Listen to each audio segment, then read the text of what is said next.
रोजचं जेवण काय करायचं हा सगळ्यांना प्रश्न पडतो. कारण पूर्वीसारखं चटणी, कोशिंबीर, साधं वरण, भात, एक पातळ भाजी, सुकी भाजी, आणखीन तळण म्हणा किंवा वाटीमध्ये आमटी म्हणा, कढी म्हणा, पोळी, भाकरी एवढे पदार्थ करायला हल्ली खरंच वेळ नसतो. तुम्ही सगळ्याजणी कामाला जातात, मग एवढं सगळं करून जर जाणं म्हटलं तर कसं शक्य आहे. म्हणून रोजचं जेवण ही आपण एक नवीन सिरियल सुरू करतो आहे.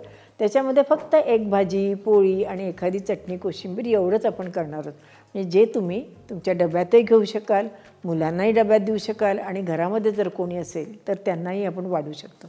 चला तर मग आजचं मी रोजचं जेवण काय केलं आहे ते बघण्याकरता आपण आपल्या स्वयंपाकघरात जाऊयात. येत आहे ना? रोजचं जेवण या आपल्या सिरीजमधला हे पहिला व्हिडिओ आहे आणि याच्यामध्ये आपण अगदी प्रत्येक गोष्ट कशी करणार आहे ते बघणार आहोत. आता मी पहिल्यांदा वरण भाताचा कुकर लावला आहे. 4 माणसं आहेत, त्याच्याकरता मी 1 वाटी तांदूळ आणि अर्धी वाटी तुरीची डाळ, थोडीशी हिंग आणि मीठ घालून शिजायला लावली. आता हा कुकर लावला तोपर्यंत मी तुम्हाला बाकीची तयारी काय करून ठेवली ते सांगते. आता त्याच्याकरता मी कैरीची चटणी करणार आहे. ही तयारी आहे. हे सगळं साहित्य आपण मिक्सरवर फिरवून घेऊयात म्हणजे आपली चटणी तयार होईल.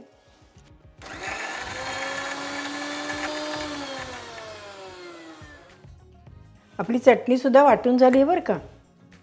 साधारण 9:45 झालेत, म्हणजे 10, 42, 43 असे झालेले आहेत. आता आपल्याला नक्की स्वयंपाकाला किती वेळ लागतो ते आपण बघूया.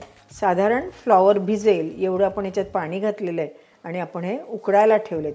फ्लॉवर आपल्याला काही खूप उकळायचं नाही आहेत, फक्त आपल्याला बोटचेपे फ्लॉवर उकळायचे. आता आपण साधारण 4 लोकांकरता आपण पोळ्या करणार आहोत. साधारण 8 पोळ्या आपल्याला लागणार आहेत. हे मापाचे आपले जे कप असतात असे मी 2.25 कप ही कणिक घेतलेली आहे. आपला फ्लॉवर उकडतो आणि कुकर गार होतो तोपर्यंत आपण कणिक भिजवून घेऊयात. अर्धा चमचा आपण ह्याच्यात मीठ घातलं आहे. आता आपण ही कणिक भिजवून घेऊयात. साधारण जेवढी तुमची कणिक असते त्याच्या निम्मे आपल्याला पाणी लागतं. म्हणजे 2 कप जर आपली कणिक असेल तर 1 कप पाणी लागतं. तुम्हाला हाताने भिजवायचा जर कंटाळा येत असेल तर आपण आपलं मोठं मिक्सरचं भांडं असतं की नाही, त्याच्यामध्ये ही कणिक म्हणजे समजा 2 कप जर आपण कणिक घेतली असेल तर त्याच्यामध्ये 1 कप पाणी घालायचं, अर्धा चमचा मीठ घालायचं आणि मिक्सर 2दा फिरवायचं. त्याने आपली कणिक छान मळली जाते. नंतर मात्र तिला आपण तेल लावून आपल्याला ती परत भिजवावी लागते. आता ही आपण कणिक चांगली भिजवून घेऊयात. आपली कणिक भिजवून झाली आहे. आता हे आपण एका ताटलीमध्ये थोडंसं 1 चमचाभर तेल घातलं आहे आणि त्याच्यामध्ये ही आपण चांगली मळून घेऊयात आणि तिला एक 15-20 मिनटं आपण ती ठेवून देऊयात. तर आपण भाजी आमटी करून घेऊयात, तोपर्यंत आपली कणिक चांगली मुरेल. त्याच्याकरता आपण तेल लावून तिला छान मळून ठेवूयात. नेहमी कणिक भिजवताना कणकेमध्ये तेल न घालता वरून तेल घालून कणिक छान मळून घ्यावी. आता अशी तुम्ही कणिक करून जरी मिक्सरमधनं एकदा फिरवून घेतली ना, फक्त एवढा असाच्या असा गोळा नाही टाकायचा बरं का. त्याचे असे छोटे छोटे गोळे करायचे. जे नवशिके आहे, ज्यांना खूप गडबड आहे, ज्यांना कणिक अजून छान भिजवता येत नाही किंवा मुलं आहेत, बॅचलर्स आहेत, त्यांनी मुलं किंवा मुली कोणी बॅचलर्स असोत, कुणालाही किंवा वयोवृद्ध लोक असतात त्यांच्याकरता मी हे सांगते की असे कणकेचे गोळे करून घ्यायचे. एका वेळेला 4-4 फक्त कणकेचे गोळे आपण मिक्सरच्या भांड्यात टाकायचे आणि एकदा किंवा 2दा फिरवायचे म्हणजे मिक्सर खराब होत नाही आपला. जर हाताने मळता येत असेल तर उत्तमच आहे. ही पण मी एक तुम्हाला टिप देऊन ठेवली. आता हे आपलं मळून झालेलं आहे. हे आपण आता अर्धा तास ठेवून देऊयात. आज वेळ अगदी बघून आपण स्वयंपाक करणार आहोत. साधारण 4 ते 5 मिनटं मला पूर्ण कणिक भिजवून तेलात तिंबून ठेवण्या इतकी मळून झालेली. आता ही आपण आपल्या त्या भांड्यामध्ये मघाच्या ठेवून देऊ. त्याच्यावर झाकण घालू आणि हे बाजूला ठेवूयात. त्या 3-4 मिनटामध्ये आपला फ्लॉवरसुद्धा उकडला आहे. आता आपण हा बाजूला काढून घेऊयात आणि यातलं पाणी जे आहे ते आपण बाजूला ठेवूयात. हेच पाणी मी आमटीला वापरणार आहे. कणिक मळेपर्यंत आपला फ्लॉवर उकडून झाला. आता आपण थोडंसं तेल घेणार आहोत. फ्लॉवरच्या भाजीला जास्त तेल काही लागत नाही कारण आपण तो उकडून नाही घेतला आहे की नाही. तेल तापले. 9:53 झालेत. आपण भाजी फोडणीला टाकूयात. मोहरी घातली, तेल तापलं, मोहरी तडतडली, त्याच्यात आपण हा फ्लॉवर घालून घेऊया.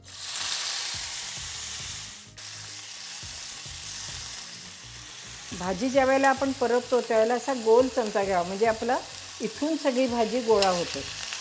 समजा जर आपण उचटणं घेतलं तर मग काय होतं की आजूबाजूची भाजी आपली पटकन आपल्याला भांड्यामध्ये गोळा करता येत नाही. आपण तेलात परतून घेतलं आहे. त्याच्यात आता आपण थोडीशी हळद, थोडंसं लाल तिखट, कोथिंबीर, धन्याची पावडर, साधारण लहान चमचा भरून मीठ, थोडीशी कसुरी मेथी, आमच्याकडे आवडते म्हणून अगदी पाव चमचा साखर घातली. तुम्ही नाही घातली तरीसुद्धा चालू शकतात. आपण आता हे हलवून घेऊयात. आपल्याला डब्यात दोघा तिघांनाही भाजी द्यायची, त्यामुळे आपण एवढी केली. आजोबांना मात्र मी भेंडीची परतून भाजी करणार आहे बरं का. समजा जर वाटलं तर अजून एक वाटी आपण ह्याच्यात फ्लॉवर घेतला तरीसुद्धा चालू शकतो. अगदी मोजून 4-5 मिनटामध्ये आपली भाजी तयार झाली. आता आपण आमटीचं पाणी करून घेऊयात. आमटीला अगदी थोडंसं तेल. आपलं तेल तापलं आहे, त्याच्यात आपण मोहरी. आता आपण मग ज्याच्यामध्ये फ्लॉवर उकडला होता तेच भांडं घेतलं, म्हणजे जास्त भांडी पण करायला नको बरं का. मला आठवतं पूर्वीच्या काळी आमच्याकडे 4-5 पातेली असायची, तेवढ्याच सगळा स्वयंपाक करावा लागायचा. मोहरी तडतडली, आपण ह्याच्यामध्ये हिंग, थोडीशी हळद, थोडं तिखट आणि लागली हे फ्लॉवरचं जे पाणी होतं ते आपण घालणार आहे. फ्लॉवरचं पाणी घातल्यामुळे त्याला थोडासा फ्लॉवरचा वास येण्याची शक्यता आहे. जर तुम्हाला नको असेल तर साधं पाणी घातलं तरीसुद्धा चालू शकतं. त्याच्यात आपण आणखीन थोडंसं पाणी घालणार. ह्याच्यात आता 1 चमचा मी घरी केलेला काळा मसाला घातला आहे, चवीपुरतं मीठ, थोडीशी कोथिंबीर. आपण याच्यामध्ये गूळ घातलेला आहे आणि 1-2-3 आमसुलं घातलीत. आता गॅस मंद करून आपण ह्या आमटीला छान उकळी येऊ देत.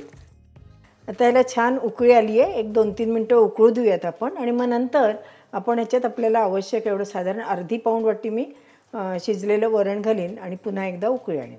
आपल्याला हवं तसं घट्ट पातळ अशी आपण आमटी करू शकतो, पण आमटी नेहमी पातळ असावी, म्हणजे भाकरी कुस्करून, पोळी कुस्करून, भातामध्ये किंवा नुसतीसुद्धा वाटायला आमटी छान लागते.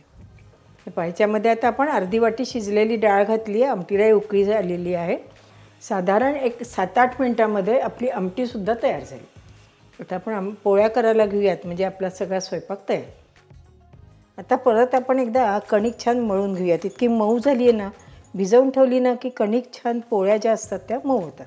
आता आपण पोळ्या करायला घेऊयात. पहिल्यांदा काय करावं, नेहमी ज्यावेळेला घाई असते त्यावेळेला आपण पोळ्यांचे असे उंडे म्हणजे गोळे करून घ्यावेत.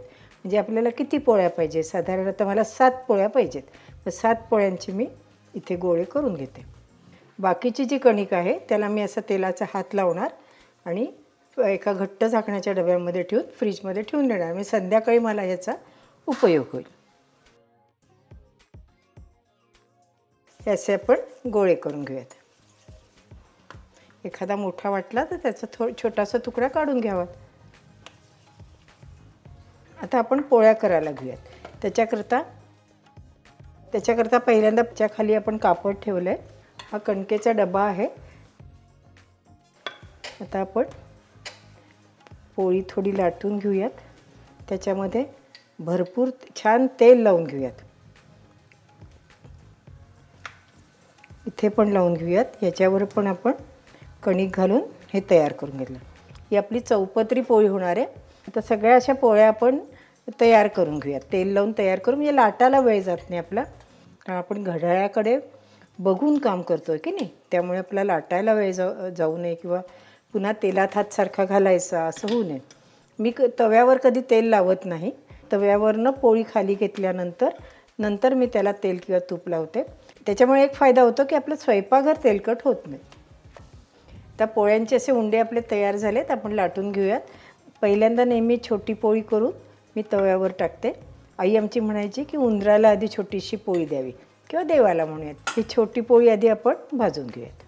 देवाला म्हणा, उंदराला म्हणा, अग्नीला म्हणा, पण एक छोटी पोळी आधी पहिल्यांदा करायची आणि नंतर उरलेल्या पोळ्या लाटायला घ्यायच्या. अशा आता आपण सगळ्या पोळ्या करून घेऊयात. पोळी गोल करताना त्रिकोणाचे जे तिन्ही हे असतात ना टोकं, ती लाटायला घ्यावी, म्हणजे पोळी बरोबर गोल आकारावर येते. पोळी लाटताना मधल्या भागात थोडीशी जाडसर आणि कड्या थोड्याशा पातळ. पोळीच्या कड्या फार जर आपण पातळ लाटल्या ना तर तिथे ती पोळी कडक होते. साधारण ही आपल्याला अशा तऱ्हेची पोळी लाटून घ्यायची. इथे थोडंसं जाडसर आहे. आता ही पोळी तव्यावर टाकूयात. तवा तापलेला आहे. आपण पोळी भाजून घेऊयात. ही पोळी भाजती तोपर्यंत मी एका बाजूला पोळ्या पण लाटती बरं का. गॅस फार मोठा करायचा नाही, नाहीतर मग आपली पोळी जी असते ती पटकन जळण्याची शक्यता असते. असं सगळ्या कडा भाजून घ्यायच्या. अगदी टम्म पोळी फुगली म्हणजेच छान झाली असं काही नसतं. पोळी ही इथपर्यंत जरी फुगली तरीसुद्धा चालू शकतं. आता ही इथून आपली फुटली आहे की नाही, त्यामुळे आपली टम्म फुगणारच नाही, कारण आपण 4 पदरी पोळी केली. तसं छान तांबूस रंगावर भाजली गेली पोळी की काढून घ्यायची. एक पोळी हातावर आहे माझ्या, ती आता तव्यावर टाकते आणि ही पोळी मी अशी ह्याच्यातली वाफ काढून घेते, त्यामुळे आपल्या पोळीला पाणी सुटत नाही. आणि मग नंतर हे जे तेल असतं हे आपण ह्याच्याला लावून घ्यायचं, म्हणजे आपली पोळी मऊ राहते. किती छान दिसते पोळी, लागेलही चांगली. जर तुम्ही बघितलं तर हे पहा, ह्याला किती पापुद्रे आलेत बघा, आहे की नाही. आपली छान खुसखुशीत पोळी तयार झाली. आता सगळ्या पोळ्या करून घ्या. साधारण एक पोळी व्हायला मला 40 ते 50 सेकंद लागले. आपल्याला हव्या तेवढ्या 7 पोळ्या आपल्या तयार झाल्या. आता साधारण माझ्या आठवणीप्रमाणे 10 वाजून 8 मिनिटांनी आपण पोळ्या करायला सुरुवात केली. आता 10:22 झालेत. एवढ्या वेळात पोळ्या आपल्या तयार झाल्या. पण काय होतं की आम्ही बोलत ते शूट करत त्यामुळे 1-2 मिनटं जास्त लागतात. तुम्ही भराभर करायला घेतल्या ना तर तुमचे आणखीन 3-4 मिनटं नक्की वाचतील. आता आपला सगळा स्वयंपाक झालेला आहे. आजोबांकरता आमटी झालेली आहे, फ्लॉवरची भाजी झालेली आहे, चटणी आहे, भात कुकरमध्ये तयारच आहे. हे एवढ्या सगळ्या गोष्टी झाल्या की डबा भरायला आपण तयार.